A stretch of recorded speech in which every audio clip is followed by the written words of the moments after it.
Well, Jim, our next question sent to CornyDriveThru at gmail.com from Jason in Baltimore. I recently rewatched the Roddy Piper documentary on A&E.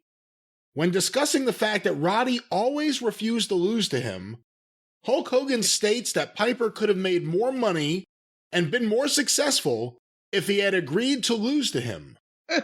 I've always understood things to be the opposite, that if Piper had done the job to Hogan, he would have quickly been replaced with a new villain. What do you think? Well, but see, the thing is, if people thought that Piper could have been more successful and made more money if he'd have just done business with Hogan and done the job for him, then that makes Hogan look like the good guy for all those times trying to fucking wrestle him and beat him. Why didn't Hogan say, you know what I should have done was I should have had the match with him and put him over. Then he'd have made a fortune. If he was trying to be all nice to Roddy's bank account, no.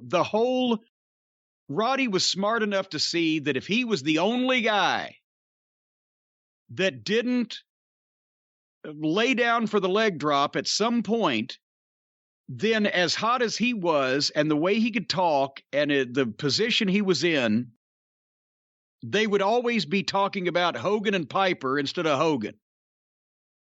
He was the one, they never answered that. And Austin knew the same thing. The question was never answered in the people's minds as to who was the legitimate better man. Because that in Hogan and Austin, that match didn't happen. And in case of Hogan and Piper, he never got the fucking convincing 1, 2, 3. And the other interesting thing is that Vince couldn't make it happen in either case.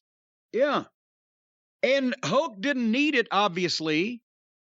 Didn't need a win over Piper to be a huge star. And Piper, I think, did a lot better in his career because he protected himself in that way. I don't see how he would have...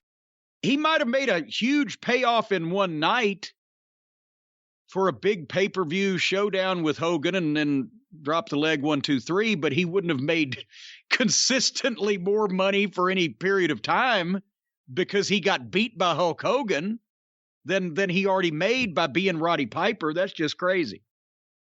Hey, next week, can we do a review of one of my favorite matches ever? Because I don't even know if you've ever watched it. What is it? Roddy Piper versus Bret Hart, WrestleMania 8. I believe I have, but we could do it again.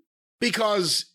I don't know, based on a lot of the things we're talking about today, I think it would be a cool match to watch and get your insight on, because it's one of my favorite matches ever. You know, at the time, whatever, it was like 3.5 stars in the Observer. But to me, it's just, even though it's not a long match, it's incredible. It was 3.5 stars then, now it would get 14. But yeah, write that down in your little black book there, Brian Last. It's your show.